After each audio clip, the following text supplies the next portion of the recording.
Hari ini Jumat 14 Juni 2024 menjadi hari yang sangat istimewa bagi umat Islam.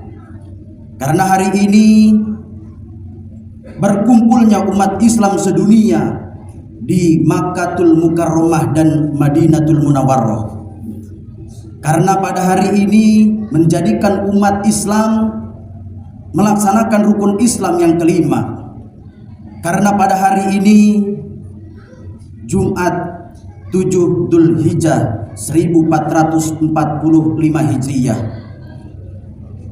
Ma'asyiral hadirin rahimakumullah. Kenapa dikatakan hari ini adalah hari istimewa? Bagaimana tidak istimewa sedangkan Allah Subhanahu wa taala bersumpah dengannya?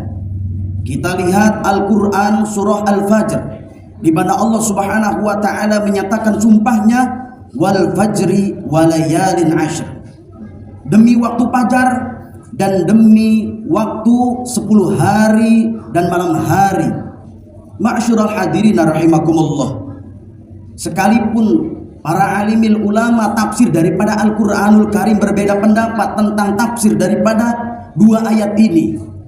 Sebagian ulama mengatakan bahwa tafsir daripada wal fajri walayalin ashr yakni 10 hari awal bulan Dzulhijjah. Sebagian ulama mengatakan bahwa tafsir daripada wal fajri walayalin ashr adalah 10 hari awal bulan Muharram. Ada juga sebagian pendapat ulama menafsirkan tentang ayat wal fajri walayalin ashr yakni 10 hari terakhir di bulan Ramadan. Artinya dari sekian banyak ulama menafsirkan dua ayat ini mengenai tentang istimewanya 10 hari tersebut. Tapi sebagian banyak ulama mengatakan bahwa pendapat yang paling kuat mengenai tafsir daripada dua ayat ini adalah 10 awal bulan Dzulhijjah. Ma'asyiral hadirin rahimakumullah.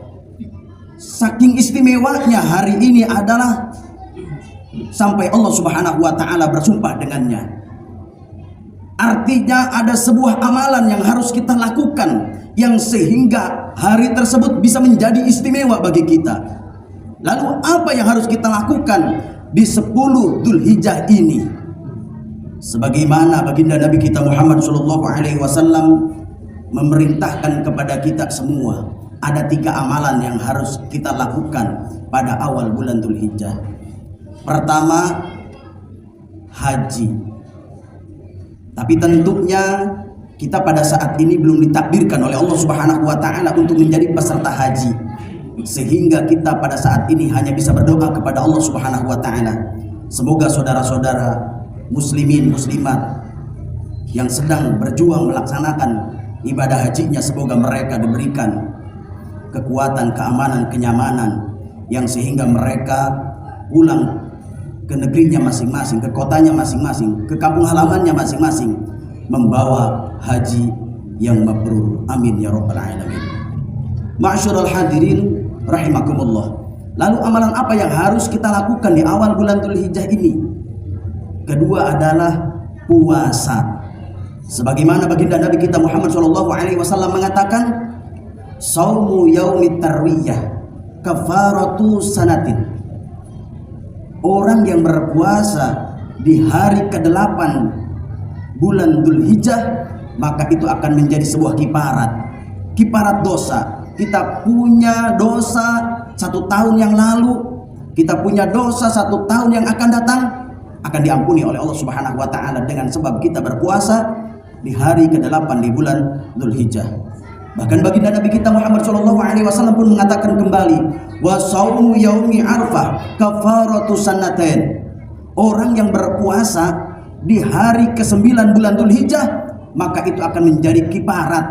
Kita punya dosa 2 tahun yang lalu, 2 tahun yang akan datang, diampuni oleh Allah Subhanahu wa taala dengan berkat daripada kita berpuasa di hari ke-9 bulan Dzulhijjah. Atau dikatakan hari tersebut adalah hari Tarwiyah dan hari Arafah. Semoga kita bisa melakukannya, melewati hari Tarwiyah dan hari Arafah ini dengan berpuasa. Amin ya rabbal alamin. Ma'asyiral hadirin rahimakumullah. Amalan yang kedua yang harus kita lakukan pada awal bulan Dzulhijjah ini adalah bersedekah. Sedekah apa? Sedekah kurban. Sebagaimana seorang ulama yang bernama Muhammad bin Syekh Abu Bakar, beliau mengarang kitab yang berjudul Usfuriyah, yang di dalam kitab tersebut beliau menjelaskan tentang seorang ulama asal Makkah. Beliau adalah seorang tabi'in, beliau adalah seorang alim, beliau adalah seorang abid, beliau adalah seorang mujahid, beliau adalah seorang yang kaya raya dan dermawan. Beliau bernama Abdullah bin Mubarak. Abdullah bin Mubarak ini beliau pernah menceritakan tentang yang namanya Bahram al-Majusi. Bahram al-Majusi ini berasal dari Baghdad, berasal dari kota Baghdad, dan beliau seumur hidupnya menyembah api atau menyembah berhala. Tapi beliau di akhir kehidupannya husnul khotimah dengan mengucapkan 2 kalimat syahadah. Dengan sebab apa? Abdullah bin Mubarak menceritakan bahwasanya Bahram al-Majusi mendapatkan hidayah dari Allah Subhanahu wa taala dengan sebab awal bulan Dzulhijjah beliau bersedekah. Satu waktu beliau melihat seorang wanita muslimah dan anak-anak kecil yang tidak makan, tidak minum berhari-hari, sehingga dengan sebab itu kekayaannya, makanannya, minumannya yang dimiliki oleh Bahram al-Majusi diberikan olehnya. Maka dengan sebab ini beliau mendapatkan hidayah dari Allah Subhanahu wa taala dan beliau mengucapkan 2 kalimat syahadah di akhir kehidupannya. Ma'asyiral hadirin rahimakumullah. Lalu ada juga di dalam kitab An-Nawadir yang dikarang oleh al-alim al-alamah Asy-Syaikh Syihabuddin Ahmad bin Salamah al-Misri al-Qalyubi Asy-Syafi'i rahimahullahu ta'ala anhu, di mana beliau pun sama menceritakan seseorang yang hendak melaksanakan ibadah haji tapi beliau tidak sampai melaksanakan ibadah haji, tapi beliau mendapatkan pahala ibadah haji. Siapa beliau? Beliau adalah yang bernama Sa'id bin Muhabbah. Beliau berasal dari Damaskus atau Suriah. Pekerjaan sehari-harinya sebagai tukang sol sepatu. Keuntungan daripada hasil usahanya beliau kumpulkan demi untuk menunaikan ibadah haji pada saat itu. Tapi di awal bulan Dzulhijjah beliau menyaksikan penderitaan seorang wanita muslimah dan anak-anak kecilnya tidak makan berhari-hari sampai kelaparan. Saking laparnya daging bangkai pun dia makan, hadirin.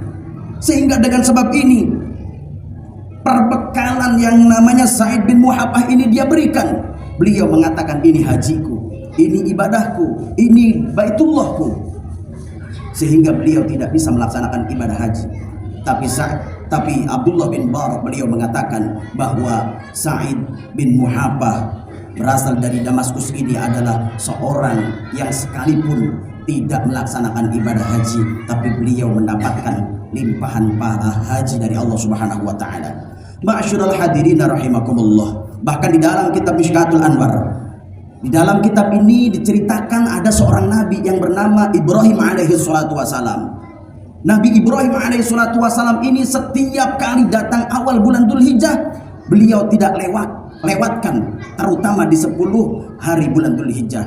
Beliau punya kambing 1000 kambing, beliau sembelih, beliau bagikan dagingnya. Beliau punya 300 lembu, beliau sembelih, beliau bagikan dagingnya. Beliau punya 100 unta, beliau sembelih, beliau bagikan dagingnya. Ini adalah kedermawanan Nabi Ibrahim alaihi salatu wasalam. Sampai dengan sebab ini beliau mendapatkan gelar Khalilullah sebagai kekasihnya Allah Subhanahu wa taala. Bahkan dengan sebab dermawannya beliau menjadi sebuah rangkaian ibadah haji dan syariat Nabi Muhammad sallallahu alaihi wasallam. Hadirin kaum muslimin rahimakumullah. Baginda Nabi kita Muhammad sallallahu alaihi wasallam mengatakan, "Asy-syakhiyu qaribun minallah, qaribun minan nas, qaribun minal jannah, ba'idun minan nar." Orang yang dermawan itu dicintai oleh Allah Subhanahu wa taala, disayangi manusia, dirindukan surga, dan dia dijauhkan oleh Allah Subhanahu wa taala dari sentuhan api nerakanya. Wal bakhilu ba'idun minallah, ba'idun minan nas, ba'idun minal jannah, qaribun minan nar. Orang yang bakhil itu dia jauh dengan Allah, jauh dengan manusia, jauh dengan surga, dan dia dekatnya dengan nerakanya Allah Subhanahu wa taala. Naudzubillah summa naudzubillah. Maka dengan ini mari kita bersama-sama agungkan, muliakan, istimewakan awal bulan Dzulhijjah ini, terutama di tanggal 8, tanggal 9 dan tanggal 10. Tanggal 8 kita puasa Tarwiyah. Tanggal 9 kita puasa Arafah. Dan di hari ke-10-nya kita usahakan untuk bersedekah kurban, karena sebaik-baik amalan pada tanggal 10 Dzulhijjah adalah sedekah kurban. Semoga kita semua diberikan kekuatan iman oleh Allah Subhanahu wa taala sehingga kita bisa melaksanakan ibadah sebaik mungkin di awal bulan Dzulhijjah ini. Amin ya rabbal alamin.